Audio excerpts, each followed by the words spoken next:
Reporter breaking. നടൻ മണിയൻപിള്ള രാജു പ്രതിയായ വാഹനാപകട കേസിൽ മ്യൂസിയം പോലീസിനെ വെള്ളപൂശി അന്വേഷണ റിപ്പോർട്ട്. നടന്റെ വാദങ്ങൾ തള്ളിയും ഉദ്യോഗസ്ഥർക്ക് വീഴ്ചയില്ലെന്നും കാട്ടിയാണ് റിപ്പോർട്ട്. അപകട വിവരം മണിയൻപിള്ള രാജു പോലീസിനെ അറിയിച്ചിട്ടില്ല. രാത്രി തന്നെ പോലീസ് വീട്ടിലെത്തിയെങ്കിലും രാജു വീട്ടിലുണ്ടായിരുന്നില്ലെന്നും റിപ്പോർട്ടിൽ പറയുന്നു. രാജുവിനെ ഫോണിൽ ബന്ധപ്പെടാൻ ഉദ്യോഗസ്ഥർ ശ്രമിച്ചുവെന്നും റിപ്പോർട്ടിലുണ്ട്.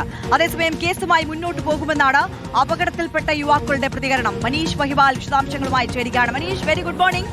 ഇതിപ്പോൾ പോലീസിനെ പൂർണ്ണമായും വെള്ളപൂശുന്ന റിപ്പോർട്ടാണോ സമർപ്പിച്ചിട്ടുള്ളത്? നമുക്കറിയാം, ഈ കേസ് ഈ വാർത്ത വരുമ്പോൾ തന്നെ ഇതിൽ തുടക്കത്തിൽ തന്നെ മണിയൻപിള്ള രാജുവിന്റെ വാഹനമാണെന്ന് തിരിച്ചറിഞ്ഞിട്ടും അത് കസ്റ്റഡിയിൽ എടുക്കാനുള്ള നീക്കമുണ്ടായിട്ടില്ല. മണിയൻപിള്ള രാജുവിനെ കൃത്യസമയത്ത് വൈദ്യ പരിശോധനയ്ക്ക് വിധേയമാക്കിയിട്ടില്ല. അങ്ങനെ നിരവധി വീഴ്ചകൾ പോലീസിന്റെ ഭാഗത്തു നിന്ന് പ്രകടമായി തന്നെ ഉണ്ടായിരുന്നു. എന്നിട്ടും പോലീസിനെ വെള്ളപൂശിക്കൊണ്ടുള്ള ഒരു റിപ്പോർട്ടാണോ ഇപ്പോൾ സമർപ്പിക്കപ്പെട്ടിട്ടുള്ളത്?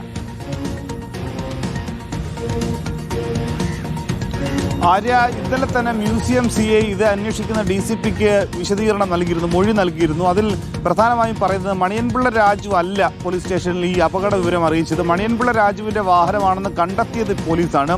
പിന്നീട് ആദ്യം പോലീസ് മുൻഗണന കൊടുത്തത് ഈ അപകടത്തിൽ പരിക്കേറ്റ വിദ്യാർത്ഥികൾ അല്ലെങ്കിൽ യുവാക്കളെ അവരുടെ ആശുപത്രിയിൽ ചികിത്സയും അവരുടെ മൊഴിയെടുക്കുക എന്ന കാര്യത്തിലാണ് പ്രഥമ പരിഗണന കൊടുത്തത്. പിന്നീട് മണിയൻപിള്ള രാജുവുമായി ഫോണിൽ നിരന്തരം ബന്ധപ്പെട്ടുകൊണ്ടിരുന്നു. സൈബർ സെല്ലുമായി ബന്ധപ്പെട്ടപ്പോഴേ ഫോൺ സ്വിച്ച് ഓഫ് ആയിരുന്നു.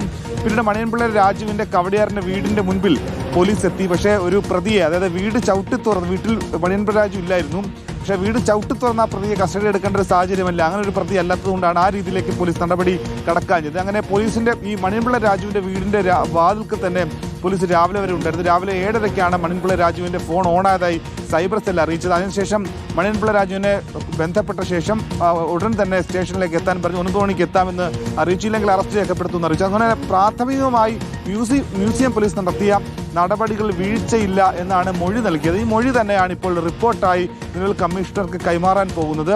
അതായത് ആദ്യം പരിഗണന കൊടുത്തത് യുവാക്കൾക്കാണെന്നും പോലീസിന്റെ പ്രാഥമിക നടപടികൾ വീഴ്ചയില്ല എന്നുമാണ് റിപ്പോർട്ട്. പക്ഷേ ഏറ്റവും പ്രധാനപ്പെട്ട കാര്യം, ഇവിടെ മണിയൻപിള്ള രാജു മദ്യപിച്ചിട്ടാണോ വാഹനം ഓടിച്ചതെന്ന് അറിയണമെങ്കിൽ മണിയൻപിള്ള രാജുവിന് ഏറ്റവും അടുത്ത് ഏകദേശം 10 മണിക്കൂർ മുൻപ് തന്നെ മണിയൻപിള്ള രാജുവിനെ കസ്റ്റഡി എടുത്ത് രക്തപരിശോധനയ്ക്കുള്ള സാമ്പിളുകൾ അയക്കേണ്ടതായിരുന്നു. ഒപ്പം തന്നെ ഈ വാഹനം പിടിച്ചെടുത്തത് പിന്നീട് മണിയൻപിള്ള രാജു രാവിലെ 9 മണിക്ക് മ്യൂസിയം പോലീസിൽ ഹാജരായി അറസ്റ്റ് രേഖപ്പെടുത്തി മുൻകൂർ ജാമ്യത്തിൽ പുറത്തിറങ്ങിയ ശേഷമാണ് ടെന്നീസ് കോർട്ടിന് സമീപം, അതായത് തിരുവനന്തപുരം നഗരത്തിൽ തന്നെയുള്ള മണിയൻപിള്ള രാജുവിന്റെ മകന്റെ വീടിന്റെ സമീപത്ത് വെച്ച് നിന്നാണ് ഈ കാർ കസ്റ്റഡി എടുത്തത്. മണിയൻപിള്ള രാജു പറഞ്ഞ മൊഴി അനുസരിച്ചാണ് ഈ കാർ കസ്റ്റഡി എടുക്കാൻ പോലീസിന് കഴിഞ്ഞത്. സാങ്കേതിക സംവിധാനങ്ങളും CCTVയും ഉള്ള ഈ കാലത്ത് എന്തുകൊണ്ടാണ് പോലീസ് വാഹനം ഈ അപകടം നടന്ന ശേഷം 12-13 മണിക്കൂർ ശേഷം വാഹനം കസ്റ്റഡി എടുത്ത് അടക്കമുള്ള ചോദ്യങ്ങൾ നിരവധിയാണ്. അങ്ങനെയുള്ള ചോദ്യങ്ങൾ നിലനിൽക്കെയാണ് പ്രാഥമികമായ നടപടികളിൽ പോലീസിന് വീഴ്ചയില്ല എന്ന റിപ്പോർട്ട് നിലവിൽ സിറ്റി പോലീസ് കമ്മീഷണർക്ക് DCP കൈമാറുന്നത്. ആര്യ, തീർച്ചയായും മനീഷ് മഹിവാലാണ് വിശദാംശങ്ങൾ നൽകിയത്.